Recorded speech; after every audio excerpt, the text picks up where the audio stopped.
መጽሐፍ ቅዱሳዊ ጸሎት ብለን ስናጠና የጸሎት አይነቶች የሚለውን ነው እንግዲህ ትኩረት አድርገን እያጠናን ያለነው። የጸሎት አይነቶች የሚለውን በዝርዝር እየተመለከትን ነው።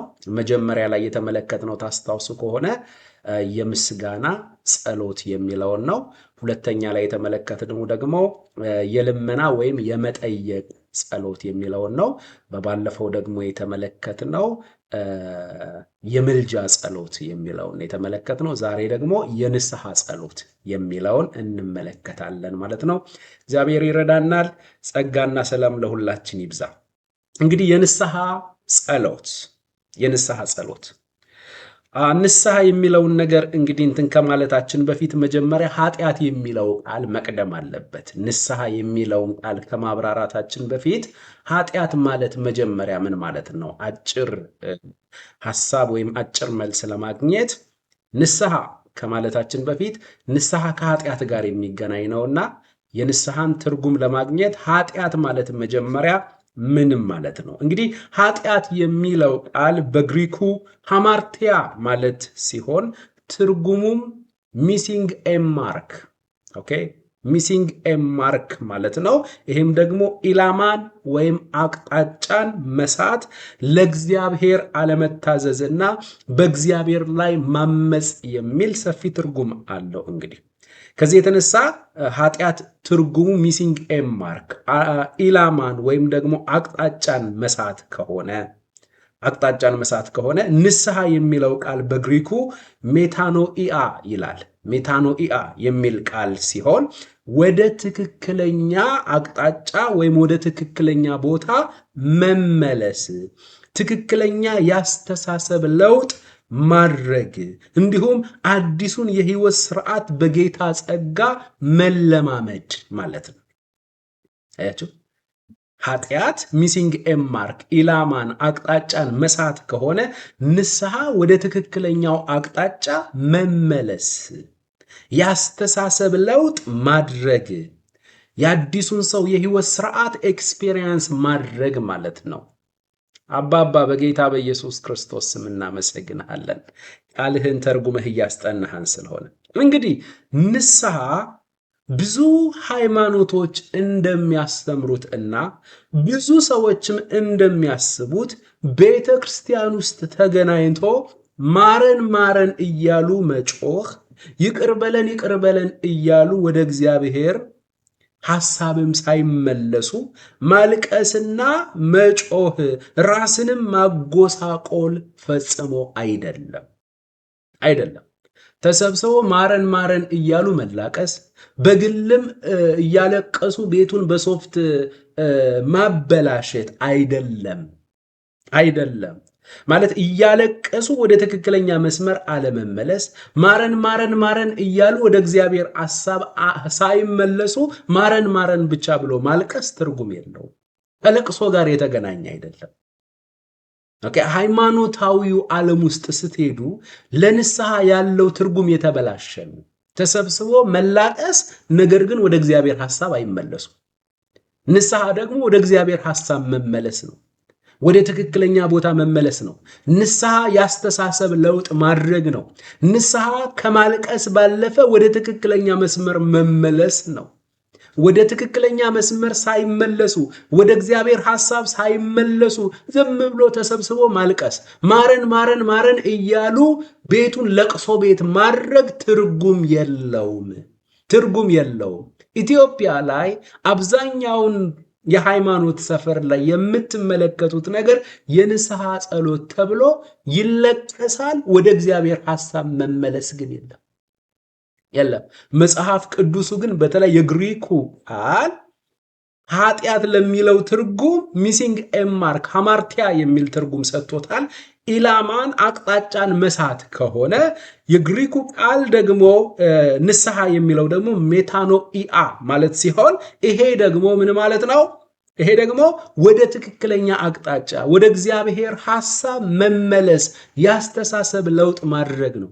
ሰው ያስተሳሰብ ለውጥ ሳያደርግ ሰው ወደ እግዚአብሔር ሐሳብ ሳይመለስ እዚያው ኃጢአቱ ቦታ ሆኖ እያለቀሰ በዚያው ኃጢአት እየቀጠለ አሁንም እያለቀሰ የሚቀጥል ከሆነ እስካሁን ድረስ የለቅሶ ስነ ስርዓት እንጂ የፈጸመው የንስሐ ስርዓት አልፈጸምም። ንስሐ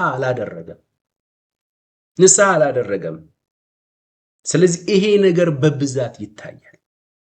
ተሰብስበው ማልቀስ፣ የኢትዮጵያ ባንዲራን ይዞ ማረን ማረን ማረን እያሉ ማልቀስ፣ የሆኑ ደግሞ የኤርትራን ባንዲራ ይዞ ማረን ማረን ማረን እያሉ ማልቀስ፣ ባንዲራዎችን ይዞ ማልቀስ፣ ህፃናቶችን ወደ መድረክ ጠርቶ ህፃናት ባንዲራ ይዘው እንዲያለቅሱ አብረውን ዋይ ዋይ እንዲሉ ሁላችንም ወንበር ውስጥ ገብተን እስኪ እናለቅሳለን፣ ሁላችንም እስኪ ደረታችንን እየደቃን እናለቅሳለን፣ እንደዚህና እንደዛ እናደርጋለን። ያንን ነገር በማድረግ እግዚአብሔር የሚመለከታቸው ይመስላቸው አይደለም። ፈጽሞ ከዚያ ጋር ግንኙነት የለውም። አስታውሳለሁ አንድ ወንድማችን ብሉይ ኪዳን ላይ በሚያነብበት ጊዜ እንግዲህ አመድ ነስንሳችሁ ጾሙ፣ ጸልዩ፣ ንስሐ ገቡም የሚል ቃል አገኘና በስነ ስርዓት አመድ በዙሪያው አመድ ነሰነሰ። ራቁቱን ሆኖ አመዱ መሃል ተቀመጠ።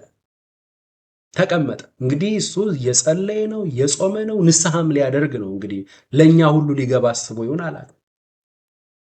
ከዛ ልጁ አምሮ አጓጉል መሆን ጀመረ ማለት ነው። ሌላ ነገር ማየት ጀመረ ማለት ነው።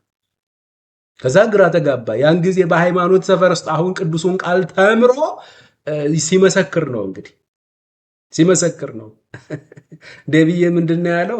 እና አመድ አካባቢ ላይ ተቀምጠህ ማን እንዲያናገር ነው የምትፈልገው አለው።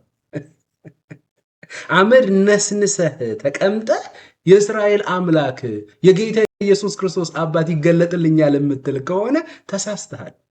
አመድ ባለበት ቦታ ማን ያህል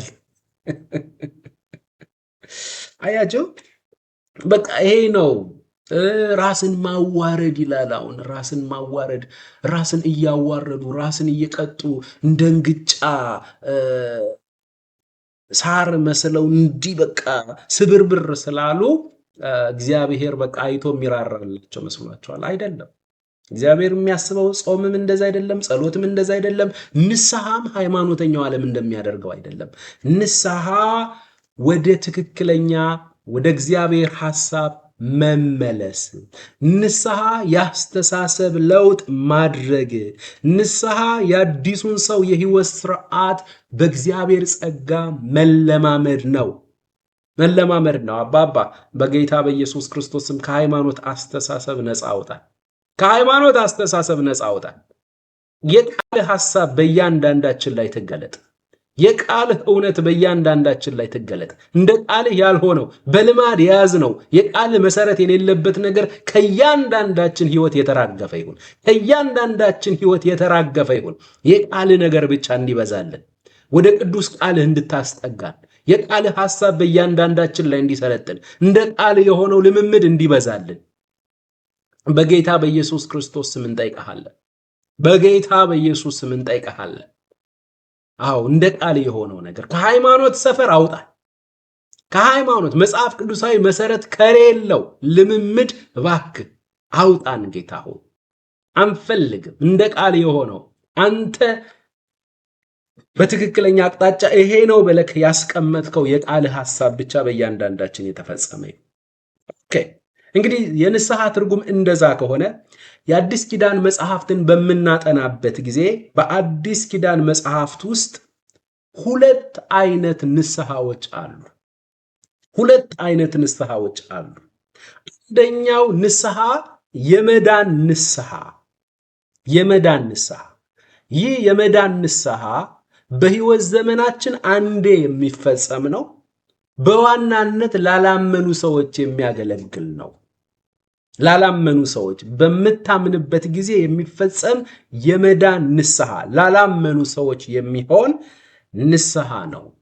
ሁለተኛው ንስሐ የህብረት ንስሐ፣ ዘወትር የሚፈጸም የህብረት ንስሐ ነው። ይሄ ደግሞ አምነው ለዳኑ ቅዱሳን ለሁላችንም የሆነው ንስሐ ነው። እንግዲህ ሁለቱን ንስሐዎች አጠር አድርገን እንመለከታለን። የመጀመሪያው የመዳን ንስሐ የሚባለው ያላመኑ ሰዎች ወይም ኃጢአተኞች በክርስቶስ የማያምኑ የነበሩ ኢየሱስን የግል አዳኝ አድርገው ሲያምኑበት የሚፈጽሙት ንስሐ ነው።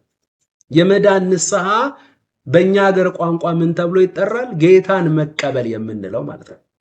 ጌታን ተቀብለሃል፣ ጌታን ተቀብለሻል። ጌታን የተቀበልኩበት ቀን ተንበርክከን ንስሐ የገባንባት ቀን ያቺ ምን ትባላለች? የመዳን ንስሐ ያደረግንባት። ጌታ ሆይ እኔ ኃጢአተኛ ነኝ፣ በራሴ መልካም ሥራ መጽደቅ እንደማልችል ቃልህ ነግሮኛል። አባት ሆይ አንተ ግን እኔን ስለወደድከኝ ልጅህን አሳልፈ ሰጥተኸኛል። ጌታ ኢየሱስ ሆይ ስለ ኃጢአቴና ስለ በደሌ ሞተህልኛል። እኔን ለማጽደቅ ከሙታን መካከል በሦስተኛው ቀን ተለይተህ ተነስተህልኛል። አንተ ክርስቶስ የሕያው እግዚአብሔር ልጅ በሥጋ የተገለጥክ አምላክ እንደሆንክ በፍጹም ልቤ አምናለሁ። ዓለምን፣ ሰይጣንን፣ ኃጢአትን፣ እኔነቴን እክዳለሁ። አንተን ብቻ የሕይወቴ አዳኝና ጌታ አድርጌ በልቤ ላይ ሾሜሃለሁ ብለን የምንፈጽማት ያቺ ንስሐ የመዳን ንስሐ ወይም በእኛ ሀገር ቋንቋ እንዳልነው ጌታን መቀበል ተብሎ የሚጠራው ነው። እርሱ ላላመኑ ሰዎች የሚሆን ነው። ባመንበት ቅጽበት አንዴ ለዘላለም የምትፈጸም ናት። አሁን ቅዱሳን በሳቱ ቁጥር ሄደው ጌታ ሆይ እኔ ኃጢአተኛ ነኝ፣ ጌታ ሆይ በሕይወቴ ላይ ሾመሃለሁ አንለው። የመዳን ንስሐ አንዴ ነው የምናደርገው። ደህንነት ከተፈጸመ፣ ዳግም ልደት ከተፈጸመ፣ በቤቱ ውስጥ የክርስቶስ የአካል ክፍል ሆነን ከተገጠምን፣ የመንፈስ ቅዱስ ማደሪያዎች፣ የእግዚአብሔር ወራሽ ልጆች ከሆንን በኋላ አንዴ ከፈጸምን በኋላ እንደገና በየእሁዱ እየሄድን ጌታን የምንቀበልበት ወይም የመዳን ንስሐ የምናደርግበት ምንም አይነት ምክንያት የለንም። የመዳን ንስሐ ወይም ጌታን መቀበል አንዴ ነው በሕይወት ዘመን። ይሄ ደግሞ ከማመናችን በፊት ነው። ባመንበት ቅጽበት ፈጽመናል። አሁን ላላመኑ ሰዎች የሚሆን ነው። እንግዲህ ያላመኑ ሰዎች ንስሐ የሚያደርጉት በዋነኛነት በስነ ምግባር ችግር አይደለም። አያችሁ፣ የስነ ምግባር ችግር ከኛ ጋር ሲገናኝ የምንፈጽመው ንስሐ አለ። ያላመኑ ሰዎች ግን በዋናነት የሚያደርጉት ንስሐ በስነ ምግባር ችግር ሳይሆን ያላመኑ ሰዎች ዋና ችግራቸው ኢየሱስ ክርስቶስን የሕይወታቸው ጌታ የግል አዳኛቸው አድርገው ባለማመናቸው ምክንያት ነው። ስለዚህ ከዚህ የተነሳ ይህንን ነገር የግድ ምን ማለት አለባቸው? ማድረግ አለባቸው። ኤቲካሊማ ከኛ አንዳንዶች እኮ ይሻላሉ እኮ። ያላመኑ ሰዎች ኤቲካሊ ከኛ የሚሻሉበት ምክንያት ይኖራል። ነገር ግን በስነ ምግባር አቅጣጫ አይደለም በዋናነት ያለ የመዳን ንስሐን የሚያደርጉ ባለማመናቸው ምክንያት ነው። ለዚያም ነው ዮሐንስ ምዕራፍ 8 ቁጥር 24 ላይ ኢየሱስ ምን አላቸው? እንግዲህ በኃጢአታችሁ ትሞታላችሁ አልኳችሁ። በኃጢአታችሁ ትሞታላችሁ አልኳችሁ። ምንድነው በኃጢአታችሁ ትሞታላችሁ የሚለው ፍች ምንድነው ሲባል እኔ እንደሆንኩ ባታምኑ በኃጢአታችሁ ትሞታላችሁ። መሲሁ እኔ እንደሆንኩ፣ የአባቶቻችሁ አምላክ እኔ እንደሆንኩ፣ የእስራኤል ነቢያት የብሉይ ኪዳን ነቢያት ሁሉ ሲተነብዩት የነበርኩት አማናዊው መሲህ እኔ እንደሆንኩ ካላመናችሁ በኃጢአታችሁ ትሞታላችሁ። ባለማመናቸው ምክንያት ማለት ነው።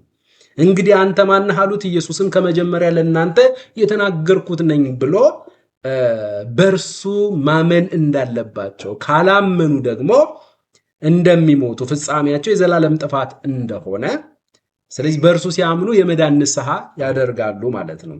ቀጥሎ ዮሐንስ ወንጌል ምዕራፍ 3 ቁጥር 36 በልጁ የሚያምን የዘላለም ሕይወት አለው፣ በልጁ የማያምን ግን የእግዚአብሔር ቁጣ በእርሱ ላይ ይኖራል እንጂ ሕይወትን አያይም ይላል። ስለዚህ እዚህ ጋር የመዳን ንስሐ ሲደረግ ነው የዘላለም ሕይወት የሚገኘው። የመዳን ንስሐን ያልፈጸመ ነገር ግን ዲሲፕሊን የሆነ ሰው ዲሲፕሊን ስለሆነ የእግዚአብሔር መንግሥት ውስጥ አይገባም፣ ከነጸባዩ ሲኦል ይገባል ማለት ነው። እኔ አይደለሁም ያልኩት የእግዚአብሔር ቃል ነው። መንፈስ ቅዱስስ ዓለምን ስለምን ይወቅሳታል ሲባል ዮሐንስ ወንጌል ምዕራፍ 16 ቁጥር 8 መንፈስ ቅዱስ ካሉት 3 ስራዎች የመጀመሪያው እርሱም ማለት መንፈስ ቅዱስ መጥቶ ስለ ኃጢአት ዓለምን ይወቅሳል። ዓለምን ይወቅሳል ማለት የማያምኑትን ሰዎች ይወቅሳል። አደራችሁን መንፈስ ቅዱስ ያመነውን ቅዱሳን አይወቅሰንም። መንፈስ ቅዱስ ዊትነስ ነው የሚሰጠን በብዙ ነገር። መንፈስ ቅዱስ ወቀሰኝ የሚል ሰው ያጋጥመኛል ብዙ ጊዜ። መንፈስ ቅዱስ አንተን አይወቅስህም። መውቀስ ካለበት አንተን የሚወቅስህ የራስህ አእምሮ ነው። መንፈስ ቅዱስ ወቀሰ የሚል ቃል ካነበባችሁ ያላመኑ ሰዎችን በኃጢአታቸው ምክንያት ባለማመናቸው ምክንያት ዓለምን ስለ ኃጢአት ይወቅሳል ነው የተጻፈው። ይወቅሳል። እኛንማ አጽናኛችን እኮ ነው፣ መሪያችን እኮ ነው፣ ጰራቅሊጦሳችን እኮ ነው። ስለዚህ ያግዘናል፣ ጸጋን ይሰጠናል፣ ይመሰክርልናል። ዊትነስ ነው የሚሰጠን። ዊትነስ ነው የሚሰጠን። አዲሱ ማንነታችን ለኃጢአትማ ራሱን የቻለ እኮ ምላሽ አለው እኮ። አእምሮህ ራሱ እኮ ትክክል እንዳልሆነ ያውቃል እኮ። አእምሮ ራሱ ልክ አይደለም አብትሽ ይላል እኮ፣ ከመንፈስ ቅዱስም ባለፈ ማለት ነው። ስለዚህ አእምሮ የሚመሰክርልህን ወቀሳ መንፈስ ቅዱስ ነው አትበል። መንፈስ ቅዱስ ቅዱሳንን ይወቅሳል የሚል ቃል ስለሌለ፣ ዓለምን ግን ስለ ኃጢአት ምን ይላል? ባለማመናቸው ምክንያት ይወቅሳቸዋል። ስለ ኃጢአት በእኔ ስለማያምኑ ነው ብሎ ኢየሱስ እዚያው ቁጥር 10 ላይ ተርጉሞታል። ሐዋርያት ሥራ ምዕራፍ 2 ቁጥር 38 ለኃጢአተኞች ወይም በክርስቶስ ኢየሱስ ላላመኑ ሰዎች የመዳን ንስሐን እንዲያደርጉ ጴጥሮስ እንዴት እንደሚጋብዛቸው እንመልከት። ሐዋርያት ሥራ ምዕራፍ 2 ቁጥር 38 ጴጥሮስ እንግዲህ ከላይ ጀምሮ ወንጌልን ሰበከና ምን እናድርግ ወንድሞች ሆይ ሲሉ ጴጥሮስ ምን አለ? ንስሐ ግቡ፣ ኃጢአታችሁም ይሰረይ ዘንድ እያንዳንዳችሁ በኢየሱስ ክርስቶስ ስም ተጠመቁ፣ የመንፈስ ቅዱስንም ስጦታ ትቀበላላችሁ። ንስሐ ግቡ።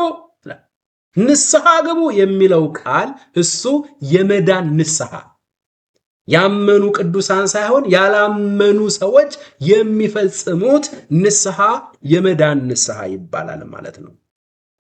ከዚህ የተነሳ ያላመኑ ሰዎች ንስሐ የሚያደርጉት ከዘላለም ሞት እና ከእግዚአብሔር ፍርድ ለማምለጥ ነው ማለት ነው። ለማምለጥ ነው። እኛ ደግሞ ይህንን ንስሐ አንዴ ለዘላለም አድርገናል። ይሰማል ቅዱሳን። አሁን የመዳን ንስሐ ጌታን መቀበል የሚባል ነገር ፈጽሞ የለም።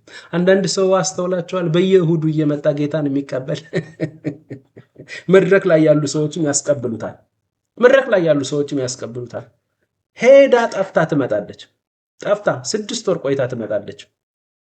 ሄዶ ጠፍቶ 6 ወር ቆይቶ ይመጣል። ና አንተ ዓለማዊ እላይ ላይ ራሱ የዓለም መንፈስ አለ።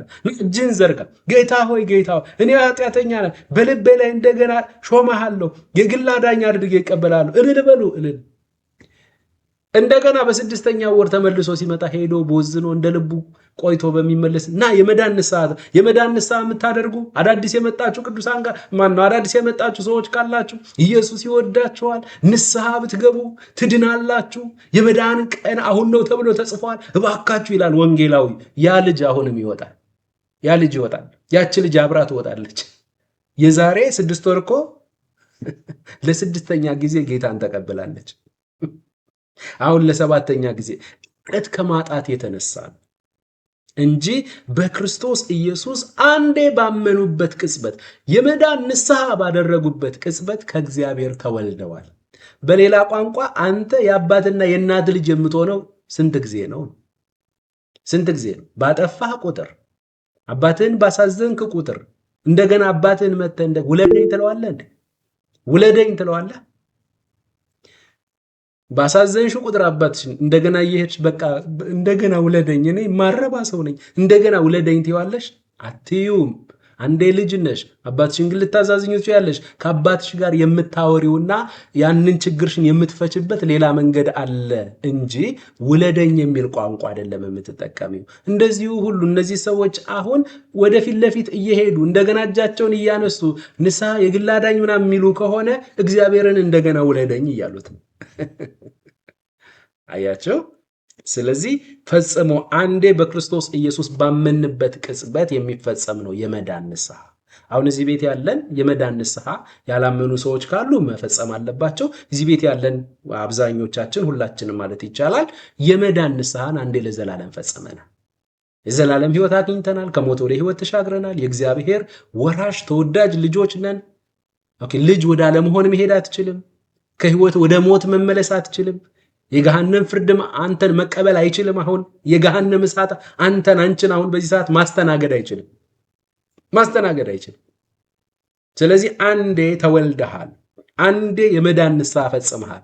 ከዚህ በኋላ ወንጌላዊ በመጣ ቁጥር፣ ሜጀሯን የሚባል ነቢይ በመጣ ቁጥር እስኪ ተነሱ ንስሐ ያልገባችሁ ሰዎች ሲባል አትውጣ ወንድሜ፣ አትውጣ። አሁን ጸጋን መለመን ያለብህ አንተ፣ የሚረዳህ የሚያቆምህ፣ ከዚያ ከምደክምበት ነገር የሚያገለግልህን ጸጋ ለመቀበል ወደ ጸጋው ዙፋን መቅረብ፣ ከጌታ ጋር ከሊቀ ካህን ጋር መጨረስ፣ ከኛ ጋር ትምህርት መማር፣ ከኛ ጋር አብረ መጸለይ። አለቀ። እንደዛ ነው የምታደርገው እንጂ የመዳን ንስሐ በየሳምንቱ የመዳን ንስሐ እሁድ እሁድ ድንገት ከ6 ወር በኋላ ቸርች በሄድ ቁጥር የምትፈጽመው። አንደርስታንድ አድርጋችሁኛል? ወደሚቀጥለው እንሄድ። እሺ፣ ቀጥሎ ያለው በዋናነት የምንመለከተው ዋና ርዕሳችንም የህብረት ንስሐ ወይም የቤተሰብ ንስሐ፣ ዘወትር የሚፈጸም ንስሐ ነው ይሄ የህብረት ንስሐ። የቤተሰብ ትርታላቸው የቤተሰብ ንስሐ፣ ልጅ ከአባቱ ጋር የሚያደርገው ንስሐ፣ ልጅ ከአባቷ ጋር የምታደርገው ንስሐ። አያችሁ? እናመሰግንሃለን። ከእግዚአብሔር ይሄ የህብረት ንስሐ ወይም የቤተሰብ ንስሐ ከእግዚአብሔር ዳግም የተወለዱ ቅዱሳን ከሊቀ ካህናቸው ጋር የሚያደርጉት እና ህብረታቸውን ደግሞ የሚያድሱበት የንስሐ አይነት ነው። የንስሐ አይነት ነው። ከሊቀ ካህን ጋር ነው የምትጨርሰው። ሊቀ ካህን የቆመው እኮ አንተን ሊያገለግል እኮ ነው። ጌታ ሆይ ደከምኩኝ፣ ያውቀዋል። ጌታ ሆይ አልቻልኩም ትላለህ። አንተም ብሎ ሰው አንተን ያዳንኩበት ቀን የተሳሳትኩት ይልሃል። ኢየሱስ አበሻ አይደለም። አይደለም እንዴ? ኢየሱስ አበሻ አይደለም። አንቺ እንደው መቼ ነው የምትስተካከዩ ይላል ኢየሱስ አይደለም። ያ ማለት ግን እኛም ደግሞ እንደፈለግን እንሆናለን ማለት አይደለም። ሲጀመር ከእግዚአብሔር የተወለደ ሰው የእግዚአብሔር የቅድስና ዘር በእርሱ ውስጥ ስለሚኖር ኃጢአትን እንደ ልማድ አድርጎ በኃጢአት እየተደሰተ መኖር አይችልም። የጸጋ አስተምሮ የገባው ሰው፣ መጽሐፍ ቅዱስን የተረዳ ሰው በኃጢአት እየተደሰተ መኖር አይችልም ሲጀመር። ያ ማለት ግን በቃ ፐርፌክት ሆነን ክንፍ አብቅለን በመላእክት የህይወት ስርዓት እንኖራለን ማለት አይደለም። በዚህ ደካማ ስጋ ውስጥ እስካለን ድረስ ስህተቶች፣ ድካሞች ይከሰታሉ። በዛ ሰዓት ላይ ምን እናድርግ ነው? እንግዲህ የሚረዳን ጸጋ አለ። ጸጋው ማዳን ብቻ አይደለም። ካዳንም በኋላ ኃጢአተኝነትንና ዓለማዊ ምኞትን እያስካደ በጽድቅና በቅድስና ደግሞም እግዚአብሔርን በመምሰል መኖር የምንችልበትን ጸጋ አቅም ይሰጠናል። እንግዲህ የመዳን ንስሐ የሚባለው የንስሐ አይነት ቅዱሳን የሆኑ አማኞች በግልም ሆነ በማህበር የፈጸሙት ችግር ካለ ያንን ችግር የሚፈቱበት መንገድ ነው። እዚህ ጋር አንድ ነገር ማለት እፈልጋለሁ። በግልም በህብረትም ሊሆን ይችላል። በግልም በህብረትም የምለው ለምንድን ነው? በግልህ ለፈጸምከው ችግርና በግልህ ለተከሰተ ድካም ከህዝብ ጋር ሆነ ማልቀስ አይጠበቅብህ። በግልህ ያከናወንከው ችግር ካለ በግልህ ከሊቀ ካህን ጋር ጨርስ። እዚህ ቤት አሁን ቅዱሳን የግሬስ ፋሚሊ አብሬ ከእናንተ ጋር ሁላችንም ንስሐ የምንገባው አብረን አንድ ላይ ያጠፋነው ጥፋት ካለ ነው። ኦኬ፣ አንድ ሰው ባላጠፋው ዝም ብሎ መሃል ገብቶ ግራ መጋባት የለበትም። እያለቀሳችሁ ባገኛችሁ እኔ ምኑ ናችሁ ነው የምታለቅሱት? አይ እንዲህ አጥፈተን እኔ አልነበርኩም፣ ስለዚህ እኔ የማለቅስበት ምክንያት የለኝም። አልቅሳችሁ ስትጨርሱ ጨርሰናል ብላችሁ ቴክስት አድርጉልኝ ብዬ እመጣለሁ። እኔ ልዘምር ነው የምመጣው። አያችሁ፣ እንደዛ ነው ማድረግ ያለብህ እንጂ እንደው በዚሁ አጋጣሚ ባለቅስ ይሻለኛል ብለህ ኢትዮጵያዊ በጣም ሆድ ብሶታል። ኑሮ ውድነቱ እያሰቃየው ነው። እንኳን አልቅሰህ አሳይተኸው ነውና ባገኘው አጋጣሚ ለማልቀስ የተዘጋጀ ህዝብ ነው። ከጀመርክለት ይቀጥለዋል። እህቶቻችን ደግሞ ስሜታቸውን በሳቅና ስሜታቸውን በለቅሶ ስለሚገልጡልህ ከጀመርክላቸው ያሞቁልሃል። ምንም ሳይኖር በስነ ስርዓት እህቶቻችን እኮ የደከመ እንግዲህ አማርኛ ፊልም ገና አላደገም። አሁን ነው እያደገ ያለው። ገና አላደገም። አማርኛ ፊልም እያዩ እኮ ሰቅ ሰቅ ሰቅ እያሉ ሶፍት ይዘው የሚያለቅሱ ምስኪን እህቶቻችን ናቸው። መድረክ ላይ ሆነ ከተወንክላቸው፣ መድረክ ላይ ሆነ የሚያስለቅስ ነገር ከሰጣቸው እየየ ነው የሚሉት። ናቸው፣ ሴንሲቲቭ ናቸው፣ ስሜታዊ ናቸው። ተፈጥሯቸው ራሱ እንደዛ ነው። ለመሳቅም ቅርብ ናቸው፣ ለማልቀስም ቅርብ ናቸው። ለዛ ነው ብዙ ሰው የሚጠቀምባቸው። እነዚህ አሁን ነብይ ነን የሚሉት አይታችሁ ከሆነ በጣም ፎሎ የሚያደርጋቸው ማን ይመስላችኋል? ከ80-90% በላይ ፎሎ የሚያደርጋቸው ሴቶች ናቸው። ሌላው 10% ደግሞ ወንድ እህቶቻችን ናቸው የሚከተሏቸው። ወንድ ሆነው እንደ ሴት አክት የሚያደርጉ ሰዎች ይከተሏቸዋል። እሺ ልመለስ። ስለዚህ በህብረት የተፈጸመ ችግር ካለ በህብረት ንስሐ እንገባለን። በግል የተፈጸመ ነገር ካለ በግል ደግሞ ትጨርሳል። አንድ ሲቀጥል እሁድ ለምንድን ነው እኔ ግራ የሚገባኝ ነገር እሁድ ላይ ማን ነው ኦርደሩን ያዘጋጀው? ገና እንደሄድን እስኪ ሁላችንም እንበረከካለን፣ ሁላችንም እስኪ እንጸልይ፣ እያመሰገንን እንጸልያለን ይልሃል። በቃ ሃሌሉያ ሃሌሉያ እስኪ በቃ እየጸለያችሁ እስኪ አመስግኑት እስኪ ምናምን በቃ በምስጋና ጀመርን። ጥሩ ነው። በምስጋና ጸሎት ጀምሩ ይላል። ጥቅሳለን። ቀጥሎ መንፈስ ቅዱስን ጋብዙት ይልሃል። ጥቅስ የለንም እዚህ ቦታ ላይ። መንፈስ ቅዱስን ጋብዙት። ከየት ነው የሚመጣው መንፈስ ቅዱስ? መንፈስ ቅዱስን ቀድመ ነው እንዴት ደረስን እኛ?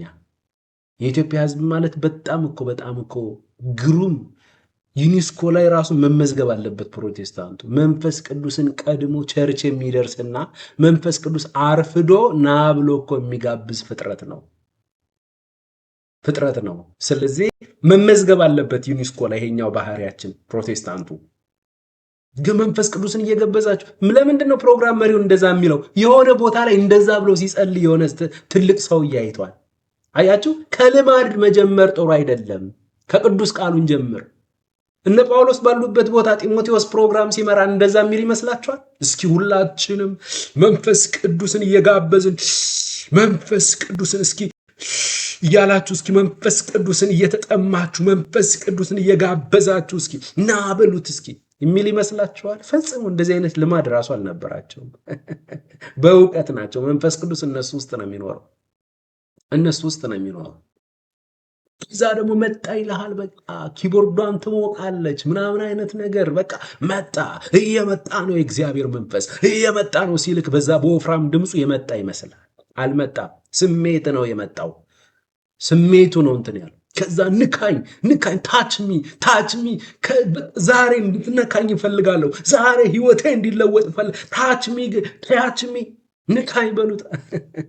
እየመጣ ነው ሲል በጎን ሁሉ የሚያልፍ ይመስልሃል አይደል? ተማሪ ሆነን ብዙ ኤክስፔሪየንስ አድርገናል እኮ። ንካኝ በለው። ከዛ ዞር ስትል ከጎን የቆመው ሰው እየተወራጨ መንካት አይደለም በጥፊው ራሱ ሊያገላምጥ ይችላል ማለት ነው። እርፍ ነው ብለክ ንካኝ ባልኩት ፊቴን ግማሹን አጣሁት ብለህ ትቀመጣለህ ማለት ነው። ፊት ዞሮ ወደ ቤት ትመለሳለህ ማለት ነው። እሱ አይደለም። ቀጥሎ ደግሞ እስኪ ሁላችንም እየተቃወምን እንጸልይ። የጠላትን አሰራር ሁላችሁም እዚህ ቤት ያላችሁ ሰይጣን አማርኛ ይሰማል፣ ሰይጣን ኦሮምኛ ይሰማል፣ ሰይጣን እንግሊዘኛ ስለሚሰማ ሁላችንም አሁን ልሳኖቻችን በልሳን እንጸልያለን። በልሳን ሰይጣንን ሸውደን ሰማይ እንገባለን። አሜን ነው።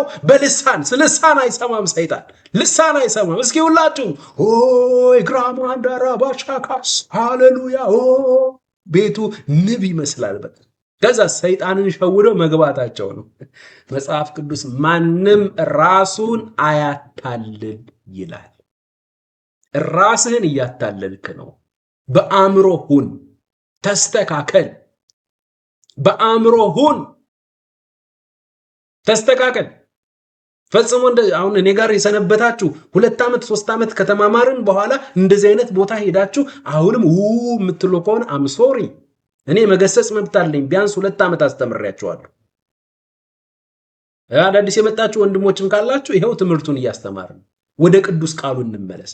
ልማዶቻችን በቅዱስ ቃሉ ላይ መመስረት አለባቸው። የእግዚአብሔር መንፈስ እውቅና ያልሰጠው የእግዚአብሔር ቃል የማይቆጣጠረው የትኛውም ልምምድ ከእግዚአብሔር አይደለም፣ ከእግዚአብሔር አይደለም። ስለዚህ በቃ ይጮካል ለ45 ደቂቃ ምን በቃ ይገሰጻል። ከዛ በኋላ ሁላችንም እስኪ ንስሐ እየገባን ደግሞ ንስሐ እየገባን እንጸልያለን። እስኪ ንስሐ ግቡ ሁላችሁ ወንድሞቼ፣ በዚህ ሳምንት የት ነበራችሁ ይላል የሰራዊት ጌታ እግዚአብሔር። በዚህ ሳምንት ምን ስትሰሪ ነበር እህቴ? በዚህ ሳምንት ምን ስትሰራ ነበር ወንድም? ከዛ ቁጭ ብለህ ከሰኞ ጀምሮ እስከ እሑድ ድረስ የሰራኸውን ሁሉ ኃጢአት ትዘረዝራለህ በአእምሮ። ተመልከት፣ እዚህ ላይ ራሱ ችግር አለ ማለት ከሰኞ ጀምሮ ያው በቃ እሑድ ብቻ ነው። ያው እሑድ ስንንበረከክ ከአምልኮ በፊት ንስሐ ስለምንገባ እያለ ሰው ሁሉ ከሰኞ ጀምሮ እስከ ቅዳሜ እስከ እሑድ ጠዋት ድረስ ኃጢአቱን ሰብስቦ ከምሮ ይመጣል። ኃጢአት እንዴት ኃጢአትን የሚያክል ድካምህን እስከ እሑድ ድረስ እንዴት መንፈስ ቅዱስ እኮ በአንተ ውስጥ አዝኖ ነው ያለው። መንፈስ ቅዱስ እኮ ያው እንግዲህ እሑድ አንድያዬን ሰብሰብ አድርጌ ከፕሮግራም መሪው ጋር ንስሐ ስለምገባ ችግር የለም የሚል ይመስላል። አንዳንድ ወደዚህ አይነት ነገር ሊሄድ ይችላል። ንስሐ የሚገባው ባጠፋህበት ቦታ ከቻልክ፣ በተሳሳትክበት ቦታ ስተት እንደሆነ ካወቅ ሶሪ ጌታ ሆይ ትክክለኛ ስራ አልሰራሁም፣ ትክክለኛ ነገር አላደረኩም ጌታ ሆይ አም ሶሪ ብለክ ወደ ትክክለኛ መስመር መመለስ እንጂ አሁንም በቃ ማታ ላይ ሁልጊዜም እንግዲህ የጸሎት ፕሮግራም አለኝ ከሚስቴና ከልጆቼ ጋር። ማታ ላይ ያው እንግዲህ ሁሉም ተንበርክኮ መንበርከኪያ ይዞ እኔ ቆማለሁ። እንግዲህ ሶፍት ማቅረቡልኝ እላለሁ።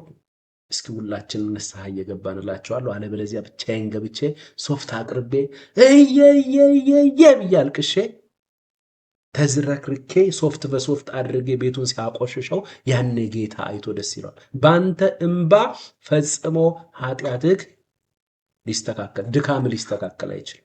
መጀመሪያው ክርስቲያን ነህ፣ የዕድሜ ዘመን ኃጢአት ሂሳቡ ተከፍሏል። አሁን ከደህንነት ጋር የተገናኘ ሳይሆን ከህብረት ጋር በአንተ ውስጥ ሕያው መንፈስ አለ። 24 ሰዓት ከአንተ ጋር ማውራት የሚፈልግ መንፈስ ቅዱስን እኮ ጩኸት ራሱ ያሳዝነዋል ተብሏል።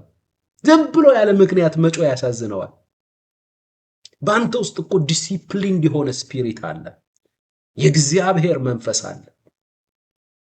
የእግዚአብሔር መንፈስ ስለዚህ ስደክም ሶሪ ጌታ ሆይ ሶሪ ልቀ ካህኔ አቅም ስጠኝ፣ አጥፍቻለሁ፣ ይህንን ነገር ማድረግ አይገባኝም። ያንን ብለህ ራሱ ወደ ትክክለኛ መስመር ዘወር ማለት ምላስህ ካመለጠ አም ሶሪ ጌታ ሆይ ይህንን ማድረግ አልነበረብኝ።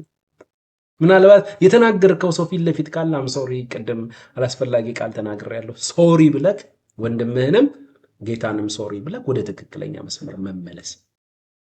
ኦኬ። የሆነ ቦታ ላይ ልትጨቃጨቅ፣ የሆነ መስሪያ ቤት ሄደህ ልትጨቃጨቅ፣ ደምህን ሊያፈሉት ይችላሉ። በተለይ የኢትዮጵያ መስሪያ ቤቶች በቃ ሆነ ብለው ደም ለማፍላት የተዘጋጁ ነው የሚመስሉት ሰራተኞች። ምንትን ህጋዊ ወረቀት ይዘህ ሄደህ አይንህን ሁሉ አታይም። ምን ፈለክ? እሱ አንተ እኮ እዚህ ጋር ነው የቆምከው። ምን ፈለክ? አይ ሲስተር እንዴት መሰለሽ፣ ያው እንግዲህ ህጋዊ ሆኜ ነው የመጣ። ህጉን እንኳን ተው። ምንድነው አሁን አንተ የምትፈልገው? አይ እንደዚህ ነው እንደዛ ነው እንግዲህ በህጉ መሰረት ምናምን አይነት ነገር እንደዚህ ነው። የሉም ስብሰባ ላይ ናቸው። ኧረ አሁን ሲገባ ይቸዋለሁ እኮ አንተ ሰራተኛዋ በቃ ይጀምራል። ሆነ ብለው ነው የሚፈታተኑ። ሆነ ብለው ትዕግስት የሌላችሁ ሰዎች ካላችሁ ትዕግስት ስጠኝ ብላችሁ ከጸለያችሁ ጌታ ትዕግስት የሚያስተምራችሁ አንዳንድ ጊዜ ቀበሌ ምናምን ወስዶ ነው። ኢትዮጵያ ያላችሁ እኔ በጣም እግዚአብሔር ሆይ እዚህ ቦታ መልሰህ አትላከኝ ብዬ የጸለይኩበት ቦታ አለ። እውነት እላቸዋለሁ። አሁን እንዳልኳችሁ ነው ያለችኝ።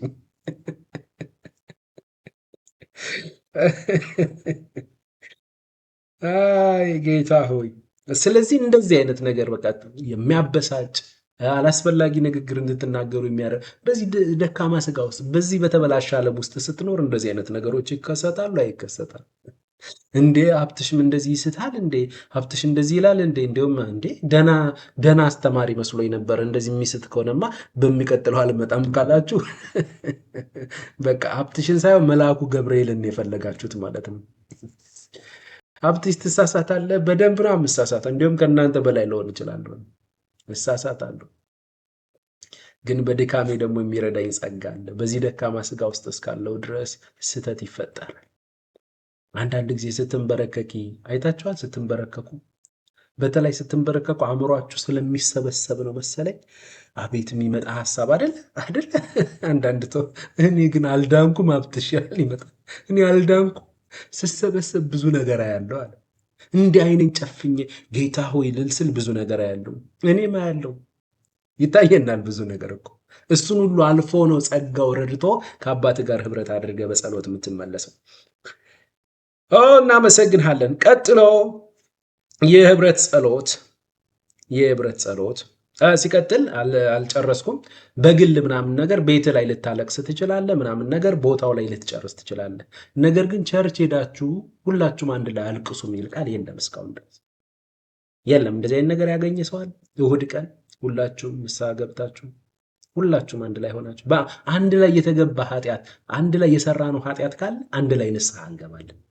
ከዛ ውጭ ግን ከአንተ ጋር አብረን ካላጠፋን እኔ ለምንድን ነው ቤቴ ጨርሼ ቦታው ጨርሼ ነው እኔ ሳምንቱን ሙሉ ለምን መንፈስ ቅዱስን አሳዝኜ ከመንፈስ ቅዱስ ጋር ህብረት ሳላደርግ እሁድ ነው እንደ መንፈስ ቅዱስን የምናመልከው? እሁድ ነው እንደ ክርስትና? ይሄ እኮ ክርስትናችን ራሱ የተበላሸ መሆኑን ነው የሚያሳይ። የእሁድ ክርስቲያኖች ብቻ አድርጎናል ይሄ ልምምድ። ክርስትና በሳምንት 7 ቀን በቀን 24 ሰዓት በአመት 365 ቀን እያንዳንዱ ማይክሮ ሰከንድ ውስጥ ክርስትና አለ። ከመንፈስ ቅዱስ ጋር በስራ ቦታ፣ በቤት፣ በሰፈር፣ መድረክ ላይ፣ ውጭ ላይ፣ ስራ ቦታ፣ እንቅስቃሴ እያንዳንዱ ቦታ ላይ ከመንፈስ ቅዱስ ጋር ነው ህብረት የምታደርገው። መንፈስ ቅዱስ ቸርች አብሮ የሚመጣ ስራ ቦታ ደግሞ በቃ አንተ ሄደ ተሰዳድበና እሁድ ያው እንገናኛለን የሚል ነው የሚመስለው ለአንዳንዱ ሰው። አይደለም። አንዳንዱ ራሱ እኮ ሲሳደብ አይተዋል። በጌታ በኢየሱስ ስም ልክሽን ነው የምነግርሽ እያለ ነው እኮ በኢየሱስ ስም ብሎ ቀድሶ ነው የሚሳደበው። ስለዚህ እንደዛ አይደለም። በቃ በዛው ቦታ ባጠፋችሁበት ቦታ በተሳሳታችሁበት ቦታ ነው ነገሮች መስተካከል ያለባቸው። ጌታ ኢየሱስ ክርስቶስ ንስሐ ግባ ይላል። ዮሐንስ ራእይ ላይ እኮ ለአብያተ ክርስቲያናት ሲመጣ እኔ የምጠላውን ይህንን ነገር አድርግሃልና ንስሐ ግባ፣ የቀደመውን ነገር አድርግ ይላል። አያችሁት? ንስሐ መግባት ማለት ማልቀስ አይደለም። ወደ ትክክለኛ መስመር ተመልሶ ጌታ የወደው የነበረውን የቀድሞውን ትክክለኛውን ነገር ማድረግ ነው። ስለዚህ ንስሐ ከለቅሶ ባለፈ በድርጊት ትክክለኛውን የህይወት ስርዓት ኤክስፔሪየንስ ማድረግ ነው። አባባ ጸጋ ጨምርልን። ጌታ ኢየሱስ በድነት ንስሐና በህብረት ንስሐ መካከል ያለውን ልዩነት ደስ በሚል ሁኔታ ዮሐንስ ወንጌል ምዕራፍ 13 ቁጥር 10 ላይ ገልጦታል። ይህንን ልዩነት ለመረዳት ኢየሱስ የደቀ መዛሙርቱን እግር ባጠበበት ወቅት የተናገረውን ቃል ማስታወስ ይረዳናል። ኢየሱስ ዮሐንስ ወንጌል ምዕራፍ 13 ቁጥር 10 ምን አለ? የታጠበ እግሩን ከመታጠብ በቀር ሌላ አያስፈልገውም፣ ሁለንተናው ግን ንጹህ ነው አለ። ደሳይ የታጠበ ከዚህ በኋላ እግሩን ብቻ ነው የሚታጠበው። እግሩን ብቻ ነው የሚታጠበው። ለምን? ሁለንተናው ንጹህ ስለሆነ። እግሩን ከመታጠብ ውጭ ሌላ ነገር አያስፈልገውም አለ። ዋው! አያችሁ፣ በዚህ ቃል ውስጥ በጣም ትልቅ ነገር ነው የምናገኘው ቅዱሳን። በጣም ትልቅ ነገር ነው የምናገኘው በዚህ ቃል ውስጥ። ምንድነው? ኢየሱስም የታጠበ እግሩን ከመታጠብ በቀር ሌላ አያስፈልገውም፣ ሁለንተናው ግን ንጹህ ነው። እናንተም ንጹሃን ናችሁ፣ ነገር ግን ሁላችሁ አይደላችሁም ብሎ ስለ ይሁዳ ይናገራል። ሁለንተናው አልታጠበም። ሁለንተናው የታጠበው ጴጥሮስስ ጌታ እግሬን ብቻ ሳይሆን ሙሉ ሻወር ልውሰድ ሲል ንጹህ ነህ እኮ አንተ ሙሉ በሙሉ እኮ ታጥባ እግር ብቻ ነው የሚታጠበው አለው። ምን ማለት ነው? በዚህ ውስጥ ሊያስተላልፍ የፈለገው መታጠብ ከድነት ጋር ይገናኛል፣ ከዳግም ልደት ጋር ይገናኛል። ኦኬ፣ አንዴ ድነናል። አንድ ሰው ክርስቶስን ሲያምን ሁለንተናው በደሙ ታጥቧል፣ ከኃጢአት ፍርድ ነፃ ወጥቷል። ይህ አንድ ጊዜ ደግሞ የሚፈጸምና የሚደረግ ነው። የህብረት ንስሐ ግን እግር ከመታጠብ ጋር አገናኝቶታል። ኢየሱስ እግር ከመታጠብ ጋር አገናኝቶታል። የታጠበ ሰው ቢሆንም በዚህ ዓለም ሲመላለስ እግሩ በአቧራና በጭቃ ይቆሽሻል። አያቸው። እንደዚሁ ሁሉ አማኝም በምድር ላይ ሲኖር በድካም በሐሳብ በንግግር የተለያዩ ስህተቶች ድካሞች ይከሰታሉ። ያንን በየቀኑ ምን እንላለን? እንታጠባለን። በምን? በህብረት ንስሐ፣ በቃሉ ኦ ማይ ጋድ፣ በስሙ በየቀኑ በህብረት ንስሐ ከጌታ ጋር በምናደርገው ጸሎት የህብረት ንስሐ ላይ እነዚህ ነገሮች ይስተካከላሉ። አሁን አንተ እግርህ ናት የምትነካከው ከዚች ምድር ጋር። ክርስቲያን በዚች ምድር ሲመላለስ ሁለንተናው ታጥቦ ንጹህ ሆኖ እግሩ አቧራ እንደምትነካ ሰው ነው። ሁለንተናው የታጠበው በመዳን ንስሐ በክርስቶስ ደም በክርስቶስ በማመን ድኗል፣ አልቋል ሁሉ ነገር እሱ። እዚህ ጋር ግን እግሩ አቧራ ነካች። እዚህ ጋር ግን እግሩ ጭቃ ነካች። ምን ማለት ነው? በዚህ ምድር ላይ ስንኖር ግድፈቶች፣ ስህተቶች፣ ድካሞች አሉ። ያችን አቧራ ያችን ደግሞ ጭቃ የምታስወግድባት ደግሞ ምን ተመሰረተ? የህብረት ንስሐ። ዋው! እናመሰግናለን። የህብረት ንስሐን በሚመለከት ሁለተኛ ቆሮንቶስ ምዕራፍ 7 ከቁጥር 8 ጀምሮ እስከ 11 ሐዋርያው ጳውሎስ አንድ ነገር ይለናል። ሁለተኛ ቆሮንቶስ ምዕራፍ 7 ከቁጥር 8 ጀምሮ ሁለተኛ ቆሮንቶስ ምዕራፍ 7 ምን ይላል የእግዚአብሔር ቃል? ሐዋርያው ጳውሎስ ቆንጆ ነገር ነው የሚያስተምረን ከቆሮንቶስ ክርስቲያኖች በመነሳት በመልእክቴ ያሳዘንኳችሁ ብሆን እንኳ አልጸጸትም አለ። በመልእክቱ ተናግሯቸዋል፣ አሳዝኗቸዋል። በመልእክቴ ያሳዘንኳችሁ ብሆን እንኳ አልጸጸትም። የተጸጸትኩ ብሆን እንኳ ያ መልእክት ጥቂት ጊዜ ብቻ እንዳሳዘናችሁ አያለውና አሁን ለንስሐ ስላዘናችሁ ደስ ብሎኛል። ለንስሐ ስላዘናችሁ። ለማን ነው ይህንን የሚጽፈው? ለኤፌሶን አይደለም፣ ለቆሮንቶስ። ቆሮንቶስ ውስጥ ምንድነው የትምህርት ችግር ነው ያለው? አይደለም። ለገላትያ አይደለም። ገላትያ ላይ የተረገመ ይሁን ምናምን የሚል ነው የምታገኙት። እዚህ ጋር ግን ቆሮንቶስ ላይ ኤቲካል ችግር ነው ያለው፣ የድካም ችግር ነው ያለው።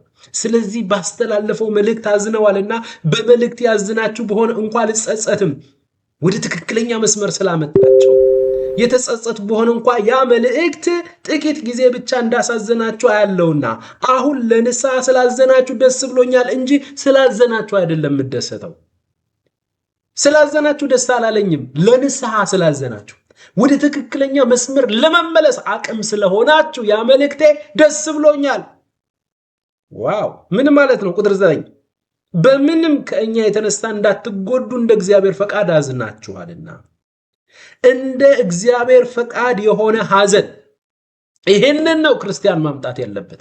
እንዴት አጠፋለሁ፣ እንዴት ጌታዬን አሳዝናለሁ ብሎ ማዘን አለበት። ይሄ ምንድነው? እንደ እግዚአብሔር ፈቃድ የሆነ ሐዘን።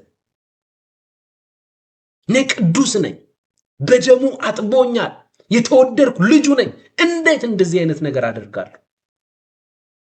ኦኬ፣ ኃጢአትን አቅልለን አይደለም የምናየው። አዎ፣ በምንደክም ጊዜ ገሃነም አንገባ። አፍ ስላመለጠ ገሃነም አትገባ። አይን ስላመለጠ ገሃነም አትገባ።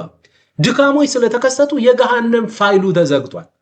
በዚህ ምድር ላይ ስትኖር ግን ህብረት እያደረግ ሰማይ ምድር ላይ የሚገለጥብህ ሰው ነህ። አንተ ቅዱስ ነህ። አንተ ንጹህ የእግዚአብሔርን ጽድቅ የተጎናጸፍክ የተወደድክ የእግዚአብሔር ልጅ ነህ። የታየልህ የህይወት ልክ አለ። በዛ ኳሊቲ በዛ የህይወት ልክ እንድትመላለስ ያስፈልጋል። ለዚያም ነው መንፈስ ቅዱስ በህይወት የሚኖረው። ለዚያም ነው የከበረው ጸጋ የተሰጠህ። በመንፈስ ቅዱስ እርዳታ በጸጋው ኃይል በእግዚአብሔር ቃል ዕውቀት እየተለወጥክ በአእምሮ መታደስ እየተቀየርክ ክርስቶስን የሚመስል የሕይወት ስርዓት ሊገለጥብህ ሲያስፈልግ ሰማይን ምድር ላይ መግለጥ ሲያስፈልግ ወርደህ እታች ካበሻ ጋራ ወርደህ እታች ካልዳነ ሰው ጋራ እንዴት! አንዳንድ ሰዎች ባልዳኑ ሰዎች እኮ ይቀናሉ። ዋው አራዳ ነው ሲጨፍሩ አድረው፣ እኔ ግን በጌታ ከሆንኩ በኋላ ፋራ ሆንኩኝ።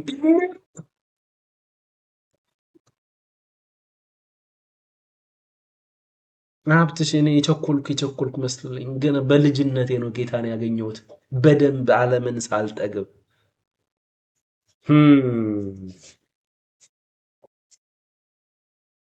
ሶሪ በዓለማውያን ራሱ ይቀናል እንዴ? በኃጢአተኞች ይቀናል እንዴ? ምስጉን ነው አለ ንጉሥ ዳዊት። ምስጉን ነው በኃጢአተኞች ወንበር ያልተቀመጠ። ምስጉን ነው በአምላኩ ሕግ ዘወትር ደስ የሚሰኝ። ምስጉን ነው ከኃጢአተኞች ጋር ያልተባበረ። አንተ ወንድሜ ምስጉን ብሩክ ነህ። you are blessed። ሰማይ ካንተ ጋር ነው። የሰማይ መላእክቶች ካንተ ጋር ናቸው። አንተ ወንድሜ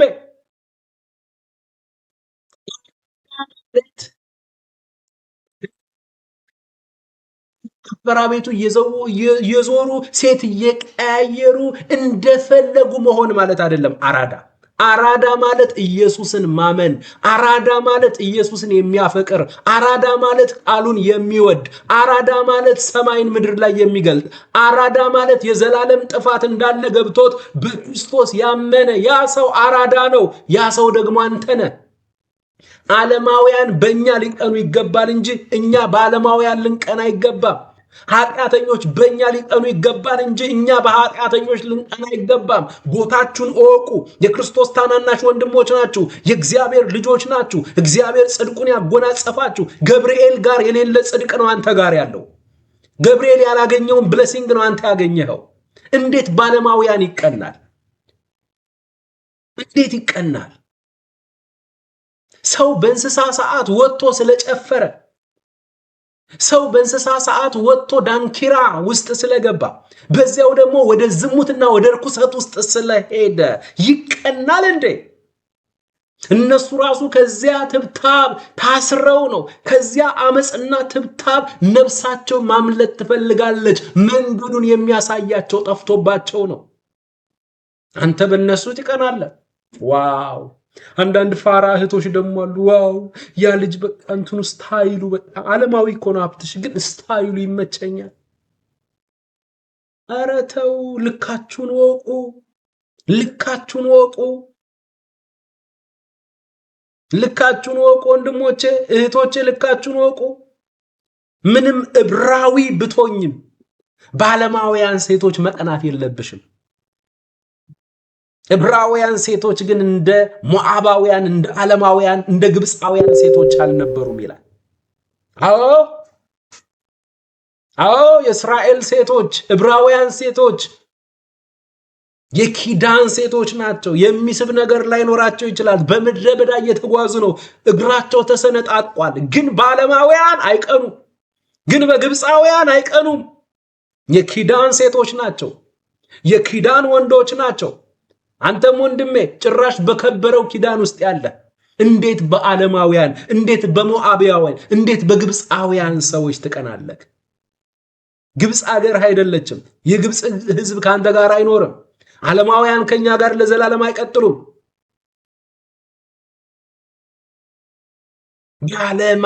በዓለም አስተሳሰብ ሁለንተናችን ተይዟል። ሁለንተናችን ተይዟል። የቴክኖሎጂ እስረኞች ሆነናል።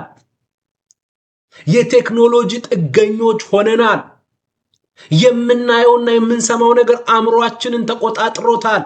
ኢየሱስ ምን እንደምትሰሙ ተጠበቁና ተጠንቀቁ ብለዋል። የምንሰማው ነገር አእምሯችን ላይ ይቀመጣል። ከዚያ በኋላ እንደ መጽሐፉ ማሰብ ታቆማለህ። እንደ መጽሐፉ ማሰብ ታቆሚያለሽ። እይታችሁ ሁሉ ይቀየራል። ተጠንቀቁ። ለወንጌል ነገር፣ ለጥቅማ ጥቅም፣ ለቢዝነስም ሊሆን ይችላል፣ ለመልካም ነገሮች መጽሐፍትን ለማግኘት መጽሐፍትን ለማንበብ፣ አዎ ቴክኖሎጂውን ለእግዚአብሔር ስራ እንዲሁም ለኛ ለትርፍ ነገር ለቢዝነስ እንጠቀምበታለን።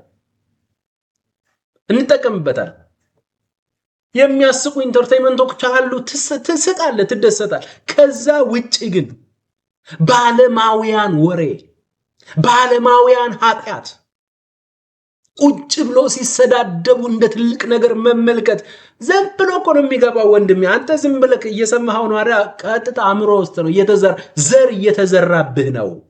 ዘር እየተዘራብሽ ነው። ዘር እየተዘራብን። ከዛ ውጭ አትጠራጠሩ። ከአንድ ዓመት በኋላ በቲክቶክም በፌስቡክም በዩቲዩብም ያስገባችሁት ወደ አእምሯችሁ የዘራችሁት ነገር መገለጥ ይጀምራል። ያኔ ክርስቲያን እስከማትመስል ድረስ አንዳንድ አስደንጋጭ ነገሮች ሊከሰቱ ይችላል። ምን እንደምትሰሙ ተጠበቁና ተጠንቀቁ። የተገኘው ሁሉ አይሰማም። አንዳንድ ጓደኞቻችን በሜሴጅ በቴሌግራም በዋትስአፕ ሜሴጅ ይልኩልናል። እችን ቪዲዮ እያት እያሉ ያን ቪዲዮ ያንጻል ወይ ብለን እንጠይቃቸዋለን። አይ ሲሰዳደቡ ተመልከታቸው ብዬ ነው። ለምንድን ነው ያለችኝን ጊዜ በሰላም ያለሁትን ገብቼ የሰው ስድድብ አይቼ አእምሮዬን አቆሽሼ ለምን ወጣለሁ? እንዳትልኩልኝ።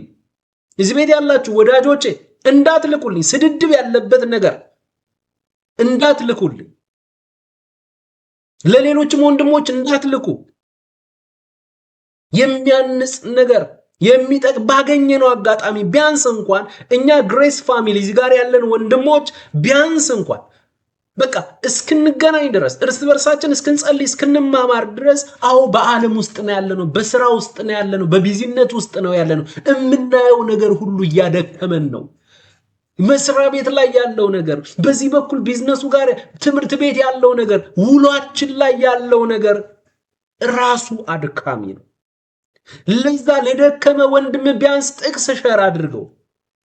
ደክሞ ያለው የዛለው ወንድም ጉልበት የሚያገኘው የዓለምን አመጽ ስትልክለት አይደለም።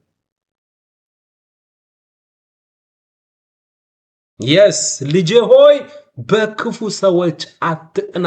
ምሳሌ 24 ከቁጥር 1 ጀምሮ እስከ 2 ልጄ ሆይ በክፉ ሰዎች አትቅና፣ ከነርሱ ጋር መሆንን አትውደድ።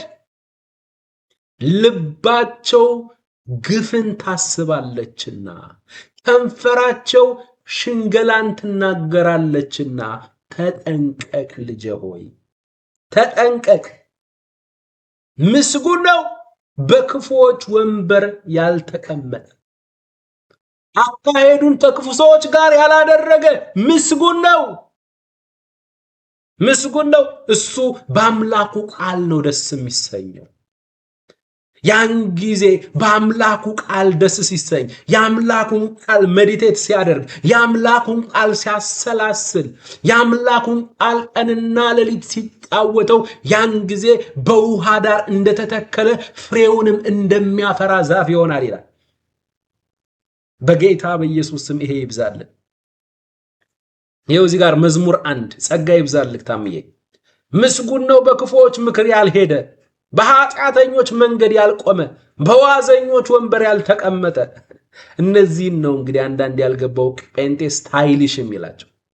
ነገር ግን በእግዚአብሔር ሕግ ደስ ይለዋል። የእግዚአብሔር ቃል ሕጉንም ቃሉንም በቀንና በሌሊት ያስባል። እርሱም በውሃ ፈሳሾች ዳር እንደተተከለች ፍሬዋን በየጊዜው እንደምትሰጥ ቅጠሏም እንደማይረግፍ ዛፍ ይሆናል። የሚሰራውም ስራ ሁሉ ይከናወንለታል። በኢየሱስ ስም አሜን። የእግዚአብሔርን ቃል ውደዱ። ወደ እግዚአብሔር ቃል ተጠጉ ቅዱሳን። የእግዚአብሔርን ቃል መማር፣ በእግዚአብሔር ፊት መሆን፣ በእግዚአብሔር ፊት መጸለይ፣ መንፈሳዊ መሆን ሞኝነት አይደለም፣ ፋርነት አይደለም። አረጋግጥላችኋለሁ።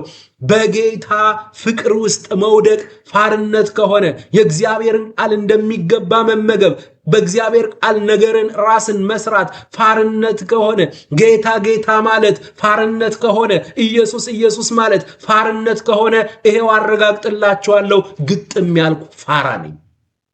በቃ ፋርነት እሱ ከሆነ የሚያምርብን ፋራዎች ነና፣ ኢየሱስን የያዝን ፋራ ነና፣ ኢየሱስ ኢየሱስ የምንል ፋራዎች ነና። ፋርነት ኢየሱስ ከሆነ በእኛ ነው የሚያምረው። አራዳነት ዓለማዊነት ከሆነ እሱ የሚያጸይፈን ነገር ነው። ለአራዳዎች ትተነዋል። እኛ ፋራዎች የተባልነው ኢየሱስ ጌታ ነው ብለን በኢየሱስ ፍቅር የወደቅን ባገኘነው አጋጣሚ እርስ በርስ ተገናኝተን ቅዱስ ቃሉን የምንማማር በፊቱ የምንጸልይ ፋራዎች ከተባልን የፋራዎች ጉባኤ እንኳን ደስ አላችሁ፣ እንኳን ደስ አላችሁ። እኛ ያምርብናል ፋርነት። ዓለም የምትለውን ነገር ዞረ ካንተን ገልብጠህ አንብበው፣ ገልብጠህ አንብበው። ለኢየሱስ ያልሆነች ዓለም ላንተ ልትሆን አትችል። ኢየሱስ የናቃትን ዓለም አንተ መናቅ አለብህ። እንመለስ። ሁለተኛ ቆሮንቶስ ምዕራፍ 7 ነው ይህንን የሚያስወራን። እንደ እግዚአብሔር ፈቃድ የሆነ ሐዘን ጸጸት የሌለበትን ወደ መዳን የሚያደርሰውን ንስሐ ያደርጋልና፣ የዓለም ሐዘን ግን ሞትን ያመጣል። ብዙ ልጆች ለምንድን ነው ራሳቸውን አንቀው የሚገሉት? ራሳቸውን ሰቅለው የሚገሉት? የሆነ ነገር ሚስ ያደርጋሉ። ብዙ ምክንያቶች ሊኖር ይችላል። በተለይ አንዳንድ ጊዜ ኃጢአት፣ አመጽ ነው፣ ድካም ነው ያሉት ነገር በጣም ይበዛባቸውና በራሳቸው ተስፋ ይቆርጣሉ። ኃጢአቴ ከራሴ ፀጉር በላይ በዛች የሚል ቋንቋ አለ። ተስፋ ይቆርጡና እኔ አልችልም ከዚህ በኋላ ብለው የዚህ ዓለም ሐዘን ወደ ምን ይወስዳቸዋል? ወደ ሞት ይወስዳቸዋል። ግን እንደ እግዚአብሔር ፈቃድ የሆነ ሐዘን ሕይወት ነው ያለበት። እንደገና ያድስሃል፣ እንደገና ያለመልምሃል። አያችሁ፣ እነሆ ይህ እንደ እግዚአብሔር ፈቃድ የሆነ ሐዘን አለ ጳውሎስ። ቁጥር 11 ተመልከቱ። ሁለተኛ ቆሮንቶስ ምዕራፍ 7 ቁጥር 11 እነሆ ይህ እንደ እግዚአብሔር ፈቃድ የሆነ ሐዘን። አንደኛ እንዴት ያለ ትጋት ነው በውስጣችሁ የፈጠረዋል? እንዴት ያለ ትጋት! ያንን ነገር ትታችሁ፣ ያንን አመጽ ትታችሁ ወደ ትክክለኛው መስመር ምን አይነት ትጋት ነው የፈጠረላችሁ? እንዴት አይነት ትጋት! ቀጥሎስ እንዴት ያለ መልስ! እንዴት ያለ መልስ! ቀጥሎስ እንዴት ያለ ቁጣ! የማይገባኝ ቦታ ላይ ነው የሆንኩኝ። ትክክለኛ ቦታ ላይ አይደለሁም። እኔ እግዚአብሔር ልጅ ሆኜ ሳለሁ አይኑ ተከፈተለት፣ ተቆጣ። እንዴት አይነት ቁጣ! እንዴት ያለ ፍርሃት! እንዴት ያለ ፍርሃት! ማንነትን ስታቅ ትበራል። ልክ አልነበርኩ። ያ ቦታ ለኔ በዓለም ለኛ ሴፍ አይደለች። ትክክለኛ ቦታችን አይደለም። የኛ ትክክለኛ ቦታ ኢየሱስ ውስጥ ነው። አሳ ያለ ውሃ ያለ ባህር መኖር እንደማይችለው እኛ ያለ ኢየሱስ መኖር አንችልም። አሳን ከባህሩ ከምንጩ ስትለየው ወዲያው መተንፈስ አቅቶት እንደሚሞተው እኛም ከኢየሱስ ከለየህን ያን ጊዜ አንቱ ፍጥረቶች። እንዴት ያለ ቁጣ! እንዴት ያለ ፍርሃት! እንዴት ያለ ናፍቆት! እንዴት ያለ ናፍቆት ወደ ትክክለኛ መስመር ተመልሶ በጌታ ሐሳብ ለመሄድ! እንዴት ያለ ቅንዓት! በኢየሱስ ስም እንዴት ያለ በቀል በመካከላችሁ አደረገ! አመፅን በመልካም ነገር በቀለዋለሁ፣ ኃጢአትን በጽድቅ በቀለዋለሁ። የኃጢአት ፍሬዎችን በጽድቅ ፍሬዎች በቀላቸዋለሁ። የአሮጌውን ሰው የህይወት ስርዓት በአዲስ ሰው የህይወት ስርዓት በቀል ውስጥ በዚህ ነገር ንጹሐን እንደሆናችሁ በሁሉ አስረድታችኋል። ዋው! እንግዲያስ የጻፍኩላችሁ ብሆን እንኳን ስለ እኛ ያላችሁ ትጋታችሁ ከእናንተ ዘንድ በእግዚአብሔር ፊት እንዲገለጥ እንጂ ስለ በዳዩ ወይም ስለ ተበዳዩ አልጻፍኩም። ስለዚህ ተጽናንተናል እያለ ጳውሎስ ይነግረናል። ስለዚህ እንደ እግዚአብሔር ፈቃድ የሆነ ሐዘን፣ ትክክለኛ የሆነ ንስሐ እንደዚህ አይነት ፍሬዎችን በቅዱሳን ውስጥ ይፈጥራል። አንዳንድ ሰዎች አሉ ኃጢአትን አቅልለው ነው የሚያዩት ይሉና ኃጢአትን እንደኛ እንደ ግሬስ ፋሚሊ እንደ ግሬስ ሰባኪዎች የሚጸየፋለ እንዴ? ኃጢአትን ፈጽሙ። በጣም ይህንን ሁሉ ከተማማርን በኋላ ቅዱሳን እንድታስተውሉት የምንፈልገው ነገር፣ በልባችሁ ውስጥ እንዲቀመጥ የምንፈልገው ነገር ይህ የህብረት ንስሐ ከዘላለም ሞት ፍርድ ለማምለጥ የምናደርገው ንስሐ አይደለም።